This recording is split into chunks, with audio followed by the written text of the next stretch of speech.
Selamat pagi Bu, perkenalkan nama saya Yosia Pandami Ompusunggu, saya dari kelas 11 Level 1. Di sini saya akan mempresentasikan video yang ada di tugas bab 2 Sistem dan Dinamika Demokrasi Pancasila. Video pertama, bab 2 Sistem dan Dinamika Demokrasi Pancasila. A. Hakikat demokrasi. 1. Makna demokrasi. Kata demokrasi berasal dari dua kata dalam bahasa Yunani, yaitu demos yang berarti rakyat dan kratos atau kretein yang berarti pemerintahan, sehingga demokrasi dapat diartikan sebagai pemerintahan rakyat.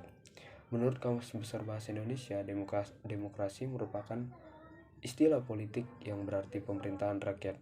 Hal tersebut dapat diartikan bahwa dalam sebuah negara demokrasi, kekuasaan tertinggi berada di tangan rakyat dan dijalankan langsung oleh rakyat atau wakil-wakil yang mereka pilih di bawah sistem pemilihan bebas. Dalam pandangan Abraham Lincoln, demokrasi adalah suatu sistem pemerintahan dalam rakyat, oleh rakyat, dan untuk rakyat. 2. Klasifikasi demokrasi. 1. Demokrasi formal. Demokrasi formal yaitu suatu demokrasi yang menjunjung tinggi persamaan dalam bidang politik tanpa disertai upaya untuk mengurangi atau menghilangkan kesenjangan dalam bidang ekonomi. Demokrasi ini dianut oleh negara-negara liberal. 2. Demokrasi material. Demokrasi material yang dititik beratkan pada upaya menghilangkan perbedaan dalam bidang ekonomi, sedangkan persamaan dalam bidang ekonomi kurang diperhatikan, bahkan kadang dihilangkan. Bentuk demokrasi ini dianut oleh negara komunis. 3. Negara gabungan. Demokrasi gabungan yaitu bentuk demokrasi yang mengambil kebaikan serta membuang keburukan dari bentuk demokrasi formal dan material. B. Berdasarkan bentuk ideologinya. 1. Demokrasi konstitusional atau demokrasi liberal, yaitu demokrasi yang didasarkan pada kebebasan atau individualisme. Ciri khas pemerintahannya adalah pemerintah terbatas. 2. Demokrasi rakyat atau demokrasi proletar, yaitu demokrasi yang didasarkan pada paham Marxisme komunis. Demokrasi rakyat mencita-citakan kehidupan yang tidak mengenal kelas sosial. C. Berdasarkan proses penyaluran kehendak rakyat. 1. Demokrasi langsung, yaitu paham demokrasi yang mengikut sertakan setiap warga dalam permusyawaratan. 2. Demokrasi tidak langsung, yaitu paham demokrasi yang dilaksanakan melalui perwakilan. 3. Prinsip-prinsip demokrasi. 1. Henry B. Bayu, menyelesaikan perselisihan dengan damai dan secara berlembaga. 2.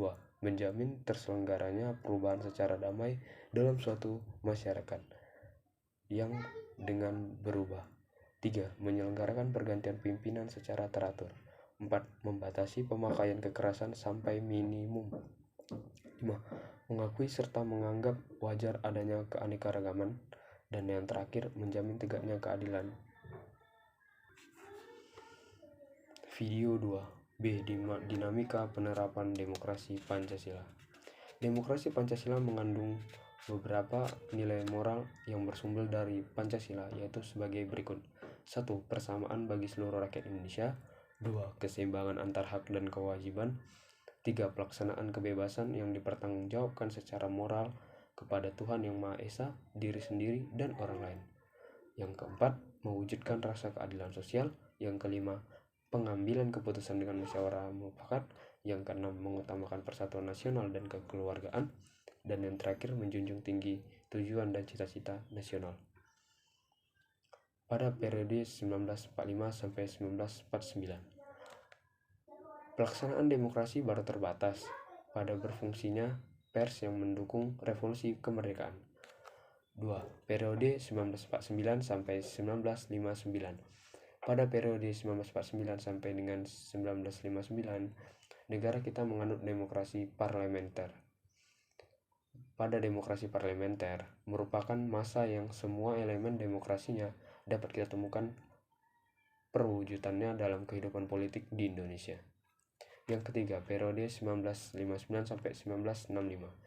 Demokrasi terpimpin merupakan pembalikan total dari proses politik yang menjalan pada masa demokrasi parlementer.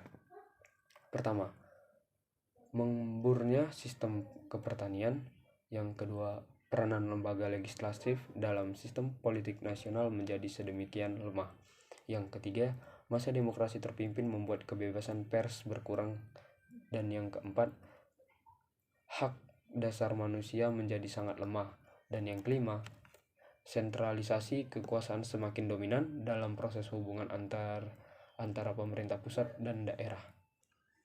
Periode 1965 sampai 1998. Dalam perjalanan politik pemerintahan Orde Baru, kekuasaan presiden merupakan pusat dari seluruh proses politik di Indonesia.